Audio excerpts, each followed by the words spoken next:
Bonjour Oussama Wassini, merci d'avoir accepté l'invitation de Média TV. Vous êtes expert en intelligence stratégique et économique. On a failli ne pas vous voir parce que vous aviez le doigt devant la caméra. On va parler avec vous de l'économie mondiale qui finalement s'est révélée assez résiliente cette année. Mais alors, c'est la grande question, jusqu'à quand? Il faut dire que c'est un rapport de l'OCDE dont il est question. Ce rapport estime en effet que la croissance mondiale devrait ralentir, passer de 3,2% cette année, 2025, à 2,9% en 2026, pour ensuite remonter encore un petit peu. Est-ce que, comme le dit l'OCDE, l'économie mondiale est plutôt résiliente? Ou alors, est-ce qu'il faut s'attendre à des soubresauts encore un petit peu compliqués dans les prochains mois? Tout d'abord, merci pour l'invitation, Barki, et Jumu'ah Mubaraka. Donc, pour revenir au sujet, il faut savoir une chose, c'est que l'économie mondiale sera développée plus par l'IA. Et comme vous savez très bien, au niveau des États-Unis, ils investissent entre 3 000 et 5 000 milliards de dollars d'ici 2030. Pourquoi? Parce que tout simplement, d'ici 2030, le PIB mondial, qui sera approximativement dans les 130 000 milliards de dollars, plus de 50% proviendra de l'IA. Et bien entendu, vu que ce qui vient d'arriver dernièrement au niveau de la bulle IA, et comme l'IA, ça représente approximativement plus de 50% du PIB mondial, donc effectivement, comme l'a dit la CDE, on s'attend à une récession entre 0,5 et 1% du PIB mondial. Alors, il y a quand même des éléments qui nous laissent penser que l'économie mondiale risque encore, et vous l'avez dit, il n'y a pas que pour l'IA, elle risque encore de subir les soubresauts de ce monde avec les droits de douane instaurés par les Américains qui n'ont pas encore produit tous leurs effets sur l'économie. Il y a aussi la baisse de la croissance chinoise, c'est très important également. Et puis les tensions actuellement en mer Noire, après avoir connu des tensions aussi au détroit d'Ormuz. Est-ce que l'économie mondiale, sur les échanges commerciaux particulièrement, risque encore une fois de subir des coups de chaud? Je vous dirais, c'est Rachid, c'est Baké, qu'il faut comprendre une chose. Les États-Unis représentent approximativement plus de 25% du PIB mondial. Donc, comme on dit très souvent, lorsqu'elle est ternue, il y a une partie du monde qui va s'enrhumer. Donc, comme vous savez aussi, la Chine a un excédent de balance commerciale approximativement supérieur à 500 milliards de dollars auprès des États-Unis. Donc, effectivement, si demain il y a une récession aux États-Unis qui va tourner entre 0,3 et 1%, automatiquement, vous comprendrez qu'il y a un impact au niveau aussi bien de la chaîne d'approvisionnement, de la baisse de la demande des US, une tension financière, des effets monétaires, et un scénario, bien entendu, un peu encore plus global. Donc alors, vous l'avez dit, le taux... tout dépend, quelque part, vous venez de nous expliquer, de la croissance américaine.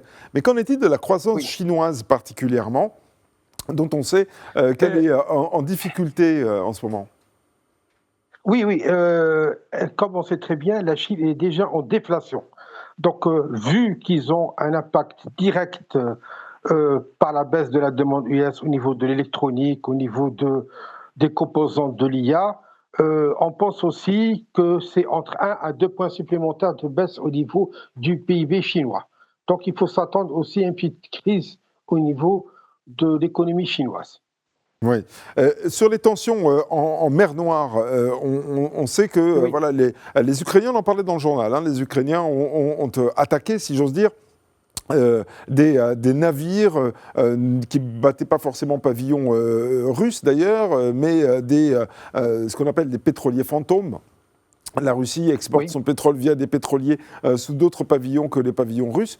Mais voilà, donc des pétroliers qui ont été attaqués. La Turquie qui s'inquiète parce que la Turquie exporte beaucoup via ses marchandises via la mer Noire. Et aussi, ça pose un problème pour l'économie ukrainienne parce que l'Ukraine exporte également, et particulièrement le blé ukrainien qui a connu des hausses ces derniers jours sur les marchés.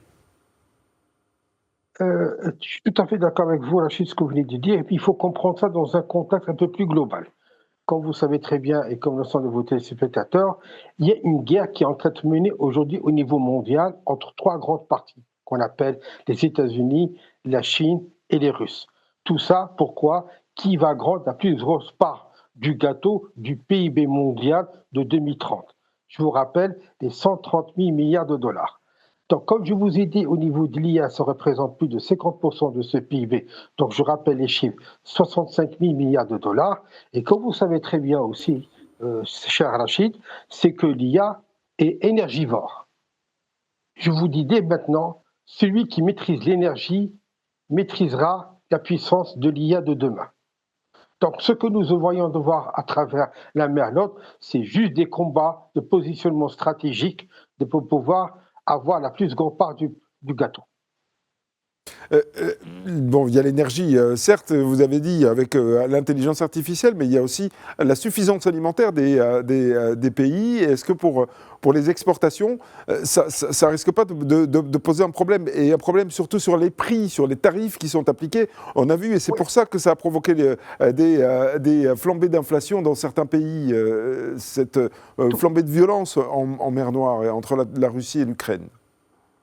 Oui, parce que tout simplement, il faut comprendre une chose, Rachid, lorsque vous faites arrêter un maillon d'une chaîne de logistique, d'approvisionnement, vous savez très bien, de l'autre côté, il y a un bug qui vient tout simplement qu'on est en train de pomper sur les réserves, et si demain se coupe au niveau de l'approvisionnement, faudra que demain, comme il doit faire passer le produit par d'autres chemins un peu plus longs, etc.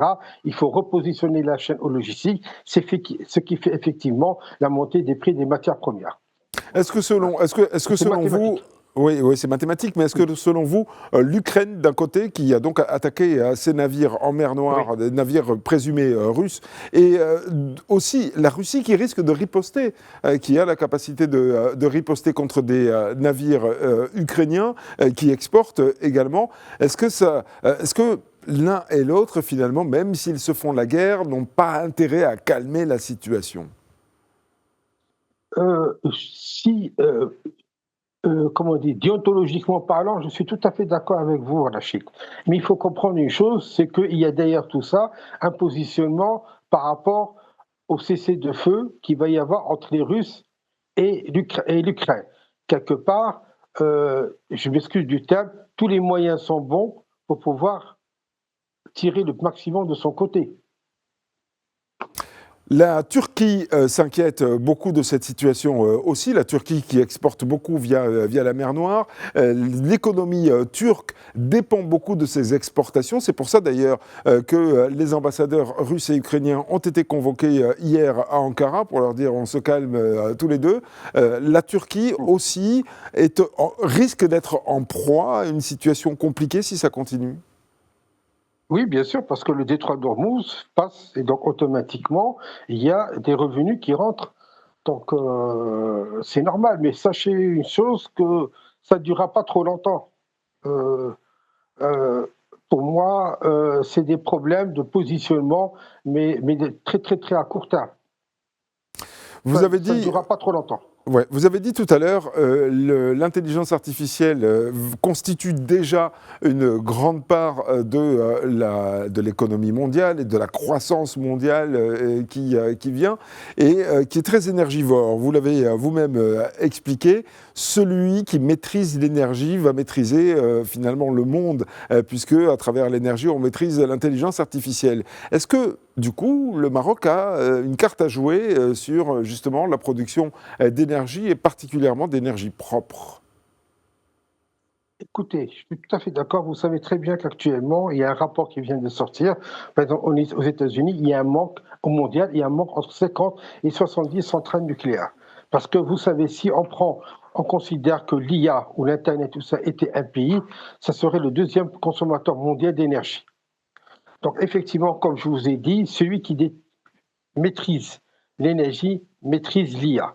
Donc, effectivement, le Maroc, il dispose d'un potentiel, d'un élément comparatif qui est le solaire et qui doit effectivement jouer pour pouvoir au minimum héberger les centrales data des IA qui seront celles de Amazon, Google, peut-être aussi de Huawei ou BYD ou Axiom, etc., etc. Effectivement, le Maroc doit se positionner dans ce sens. Au minimum, si vous permettez un sens de l'humour, héberger au moins la centrale data des bibliothèques des PDG, d'aussi bien de Google ou de Elon Musk ou de BYD ou d'Axiom. Oui. Est-ce que selon vous, c'est de nature à rebattre un peu les cartes? Parce que jusqu'ici, les grands de ce monde et ceux qui tiennent le manche de l'économie, y compris dans l'intelligence artificielle, ce sont ces grandes entreprises que vous avez citées. Seulement, si l'énergie est ailleurs, est-ce que ce n'est pas celui qui tient le bouton énergétique qui contrôle aussi ces grandes sociétés? Ah oui, oui, c'est tout à fait, Rachid. Je répète et j'en suis convaincu. Écoutez, je vais vous faire une image. Je crois qu'il y a un jour ou 2 jours sur une chaîne européenne française, ils parlent des black factories, des usines qui marchent au noir, des usines qui sont à 100% énergétiques, automatisées par des robots.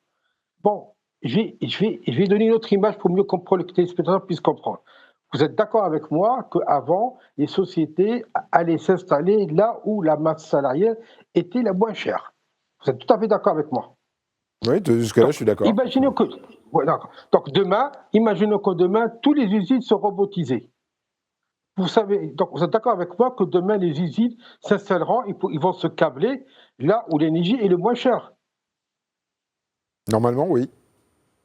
Voilà. Vous avez la réponse.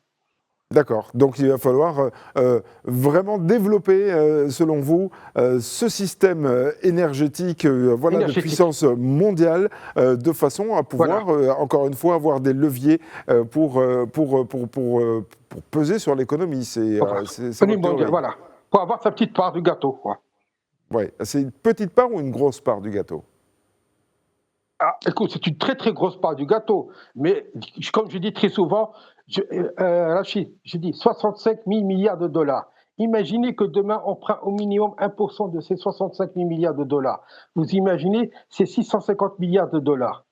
C'est, parce que je vais vous dire, c'est plus de 6 fois, 7 fois le PIB actuel. Pour résumer, comment va l'économie mondiale et comment va-t-elle aller dans les 5 prochaines années, d'après ce que vous en pensez? Bon, comme vous savez très bien, Rachid, on se connaît assez bien. Il y a quelques années, je crois une année ou deux, on avait fait quelques émissions ensemble et je vous avais prédit à très court terme qu'au niveau santé, il fallait se lancer. Donc, on est sur le sujet. Je vous ai même parlé qu'au niveau bancaire, il y a une seule banque qui reste et qui sera rachetée à un dirham symbolique. Croyez-moi, c'est très court terme. Donc je reviens pour le Maroc, pour le monde. Celui qui maîtrise l'énergie aura un bon avenir demain. Merci beaucoup Oussama Ouassini d'avoir été l'invité de cette édition de Média TV, donc cette édition matinale. Je rappelle que vous êtes expert en intelligence et en stratégie économique. Alors on ne vous voit plus parce que depuis tout à l'heure l'image a disparu, même si l'on vous entendait, mais l'essentiel est d'avoir recueilli vos propos. Merci encore et excellente journée à vous.